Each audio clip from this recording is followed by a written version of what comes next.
Pada Desember 2021, penduduk Bulgaria yang konon nasib ekonominya tak begitu baik dibanding banyak tetangganya sebagai bagian dari Eropa berbondong-bondong melintasi perbatasan barat Turki. Dengan menggunakan mobil pribadi hingga bus yang penuh sesak, mereka terlihat menyerbu Turki. Mereka hendak membelanjakan uangnya di Turki. Sesekali orang-orang Bulgaria itu ingin merasa bahwa mereka pun mampu memborong. Pada musim Natal 2021, Turki memberi rasa bahwa mereka adalah orang-orang kaya, orang yang mampu membeli lebih dari yang dibutuhkan. Harga-harga murah seiring anjloknya mata uang lira membuat hal itu menjadi masuk akal. Lira Turki jatuh pada titik paling parah, dan itu dimanfaatkan oleh rakyat Bulgaria. Januari tahun yang sama, atau 10 bulan sebelumnya, $1 masih seharga 7 hingga 8 lira. Pada Desember, pada situasi paling kelam nasib mata uang negara itu, $1 harus dibeli dengan harga 16 hingga 17 lira. Itu benar-benar seperti terjun bebas.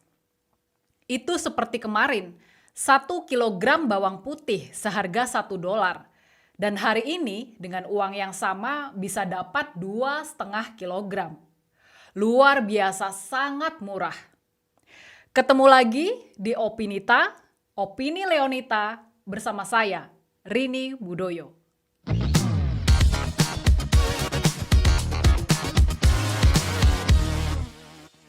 Kemerosotan lira Turki itu berujung pada pencopotan Menteri Keuangan negara itu pada Desember 2021.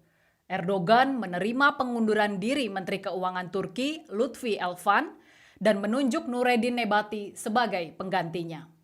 Bukannya membaik, pada Desember itu juga mata uang lira kian anjlok. Konon itu justru terjadi setelah Erdogan mengutip dan memasukkan konsep dari ajaran agama guna membenarkan keputusannya untuk tak menaikkan suku bunga demi menstabilkan mata uang. Erdogan membuat Bank Sentral Turki menurunkan biaya pinjaman secara tajam, meski tingkat inflasi tahunan negara itu melonjak lebih dari 20% saat itu. Serta-merta para ekonom langsung memproyeksikan bahwa kebijakan Erdogan itu akan mengantarkan inflasi Turki tembus 30% atau lebih tinggi dalam beberapa bulan ke depan. Dan benar, angka inflasi Turki menembus level tertinggi selama 20 tahun terakhir, yakni 61,14% pada Maret 2022. Itu hanya berjarak 3 bulan dari peringatan para ahli ekonomi tersebut. Lira Turki hari ini dihargai 14 hingga 15 setiap dolarnya. Namun inflasi Turki yang menembus angka di atas 60% jelas tanda bahwa negeri itu tidak sedang baik-baik saja.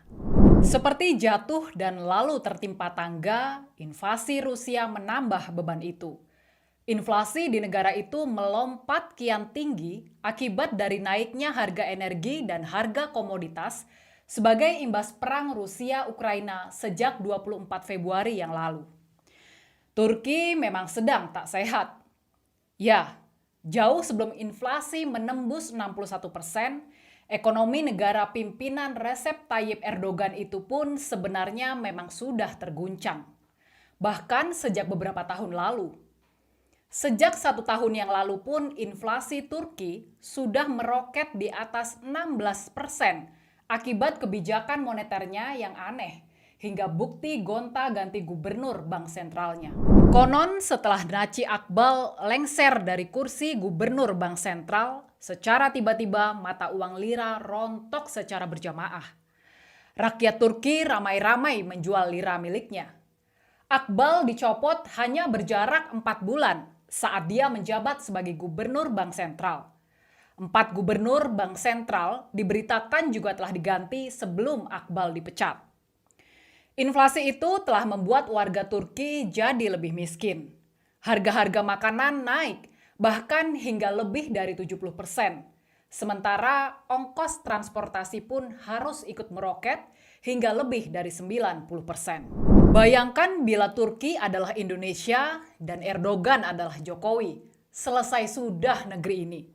Minyak goreng yang sempat hilang dan naiknya Pertamax sebagai BBM non-subsidi saja sudah mampu membuat wacana turunkan Jokowi, bukan?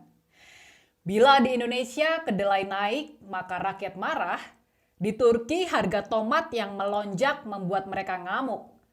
Hidup rakyat Indonesia yang akan terasa hampa tanpa tahu dan tempe. Di Turki, tomat membuat hal yang sama. Harga tomat saat ini naik hingga 75%. Membayangkan rupiah menjadi 20.000 per dolar, tempe naik 70%, beras per kilo termurah jadi 15.000, pertalit jadi 10.000, gas melon jadi 30.000, hingga daging sapi dan ayam naik di atas 50%, rusuh sudah negara ini. Beruntung itu tak terjadi. Rupiah kita relatif stabil, bahkan seringkali justru mampu melibas keperkasaan mata uang AS. Pun inflasi di dalam negeri yang masih relatif terjaga di angka 2,6%. Masih relatif perkasa bahkan jika dibandingkan beberapa negara lain seperti Amerika Serikat 7,9%, Uni Eropa 7,5%, dan banyak negara lain yang prediksinya masih kian merangkak naik. Ya, itu tak mungkin terjadi tanpa kerja keras pemerintah. Itu tak mungkin bisa dicapai oleh orang dengan kapasitas kaleng-kaleng. Itu luar biasa sebagai pencapaian. Seharusnya itu adalah tolak ukur bahwa negara ini telah dikelola dengan benar oleh orang yang tepat. Bahkan oleh PBB, baru-baru ini Indonesia diakui sebagai satu dari sedikit negara yang dianggap sukses pada situasi dunia yang makin tak menentu itu. Itu terbukti dengan terpilihnya Presiden Joko Widodo menjadi salah satu anggota Champion Group of the Global Crisis Response Group atau GCRG. Sekjen PBB Antonio Guterres pada Rabu 13 April 2022 mengumumkan terpilihnya Presiden Joko Widodo bersama Presiden Senegal, Perdana Menteri Barbados, Perdana Menteri Denmark, Perdana Menteri Bangladesh, dan Kanselir Jerman menjadi anggota GCRG. Dan perhatikan, tujuan pembentukan grup ini adalah untuk mendorong konsensus global dalam mengadvokasi solusi di bidang krisis pangan, energi, dan keuangan. Siapakah dianggap mampu mendorong dan kemudian mengadvokasi krisis pangan, energi, dan keuangan global bila tak dianggap telah membuktikannya? Itu terkait bukti, bukan janji. Itu terhubung jelas dengan bukti pencapaian dan kerja keras bangsa ini pernah melaluinya.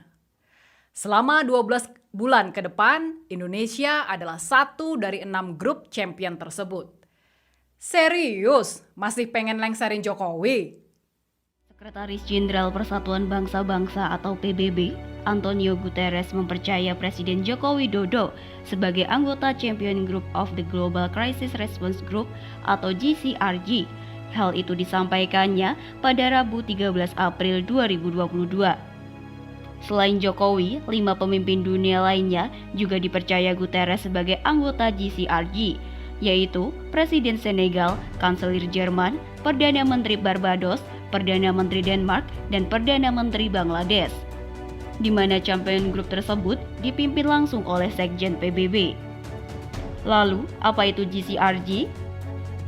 GCRG bertujuan untuk mendorong konsensus global serta melakukan advokasi solusi untuk mengatasi krisis pangan, energi, dan keuangan global. Grup ini memiliki peran untuk melakukan koordinasi antar badan PBB, merumuskan aksi untuk mengatasi ketiga krisis tersebut, melakukan analisis data krisis, dan mendorong kerjasama untuk implementasi solusi. Pembentukan Champion Group diharapkan dapat memastikan adanya kepemimpinan politis dan koordinasi tingkat politis. Harapannya, hal itu dapat membantu mendorong implementasi dari berbagai usulan solusi, strategi, dan aksi dari Steering Komite GCRG dalam mengatasi krisis pangan, energi, dan keuangan.